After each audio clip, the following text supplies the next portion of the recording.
Introdução do Livro dos Espíritos, segundo áudio da parte 6. No áudio anterior, encerramos falando das classes dos espíritos, que é uma forma didática que Kardec e os espíritos organizaram para a gente compreender, apenas didática, né, que fala do momento diferente de cada espírito em relação à sua força, à sua inteligência, o seu saber e a sua moralidade. E ele divide, né, em ordens. Então, vamos dar continuidade na leitura. Os espíritos não pertencem perpetuamente à mesma ordem. Todos progridem, passando por diferentes graus da hierarquia espírita. Esse progresso tem lugar pela encarnação, que é imposta a uns como expiação e a outros como missão. A vida material é uma prova que devem suportar por várias vezes, até que hajam alcançado a perfeição absoluta. É uma espécie de exame severo ou depurador, de onde eles saem mais ou menos purificados. Então, nós vemos aí que existe reencarnações sucessivas, onde nós, espíritos, vamos passando por experiências para eliminar hábitos prejudiciais, eliminar compreensão errada das coisas, eliminar apegos, através das experiências da vida em família, da vida em sociedade, aqui, encarnado.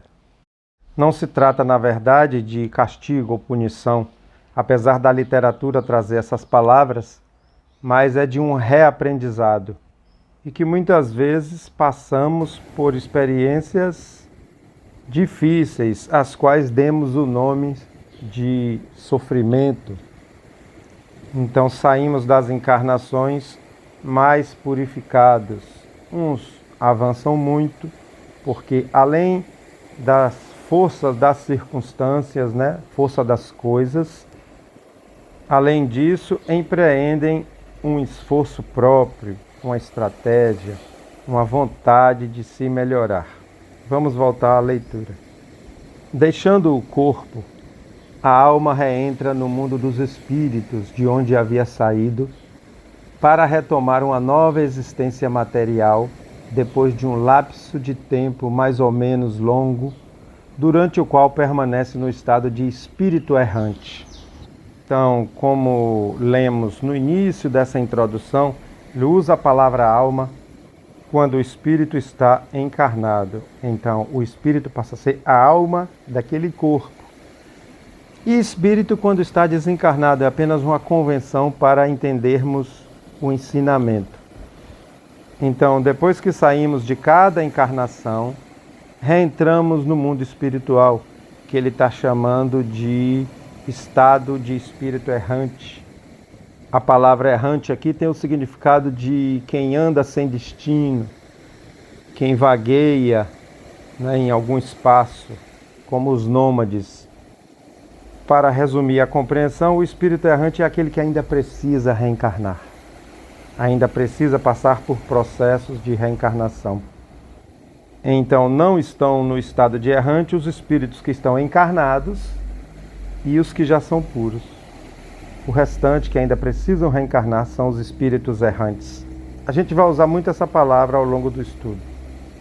O espírito, devendo passar por várias encarnações, disso resulta que todos tivemos várias existências e que teremos ainda outras, mais ou menos aperfeiçoadas, seja sobre a Terra, seja em outros mundos.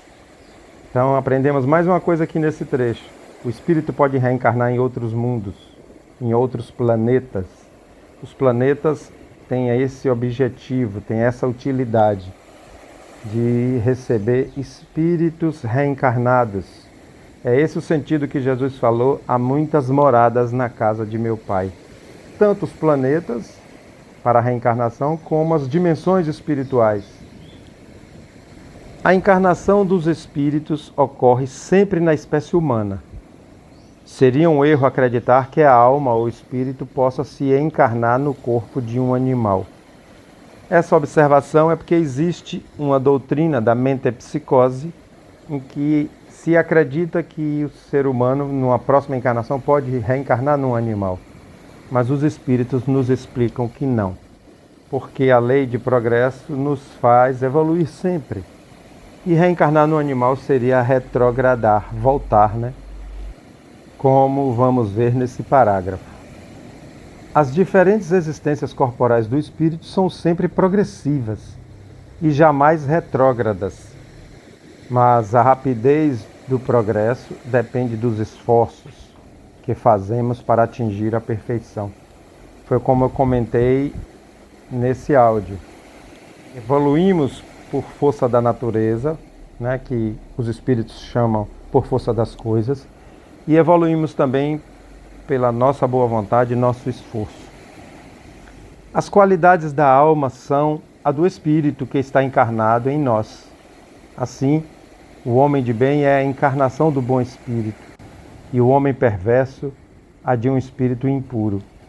Então, quanto mais o espírito já aprendeu e já vive o amor, o desapego, a humildade, mais ele manifesta aqui como pessoa encarnada. É uma aquisição durante toda a jornada do espírito. A alma tinha sua individualidade antes da sua encarnação e a conserva depois da sua separação do corpo. Então, antes de reencarnar, nós já tínhamos a nossa individualidade, a nossa personalidade desenvolvida até aquele momento. Depois que voltamos para o mundo espiritual, né, desencarnamos, continuamos com nossa individualidade e levamos o progresso conquistado aqui na experiência reencarnada. Nosso crescimento em amor ao próximo, em desapego, em inteligência.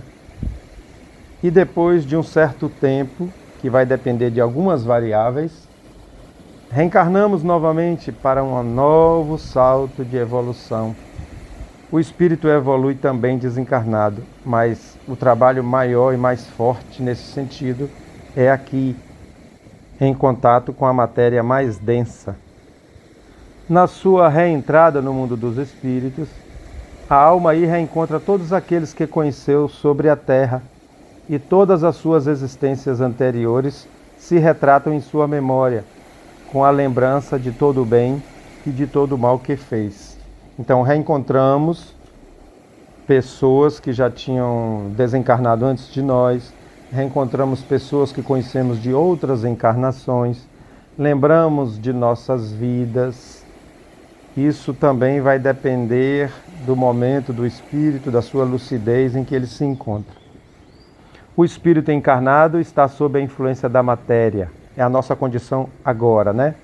O homem que supera essa influência pela elevação e a depuração de sua alma, aproxima-se dos bons espíritos com as quais estará um dia. Então, quanto mais a gente vai se libertando e superando a influência da matéria em nós, mais a gente se adianta nessa jornada evolutiva. Se libertar da matéria é não depender, não virar escravo das coisas daqui, dos prazeres daqui, das paixões, dos desejos, do instinto. Quanto mais a gente vai superando esse momento, que é uma trajetória natural de todos, que até o nosso Senhor Jesus, que é nosso guia e modelo, passou também, mais a gente vai entrando na energia de paz, de equilíbrio, de felicidade. Aquele que se deixa dominar pelas más paixões e coloca toda a sua alegria na satisfação dos apetites grosseiros, aproxima-se dos espíritos impuros, dando preponderância à natureza animal. As más paixões que ele fala são os nossos sentimentos prejudiciais de raiva, de ciúme, de inveja, de ódio, de vingança, que nos aprisionam em energias ainda mais animalizadas. Então encerramos esse áudio aqui. Vamos ainda dar continuidade nessa parte 6. Até o próximo.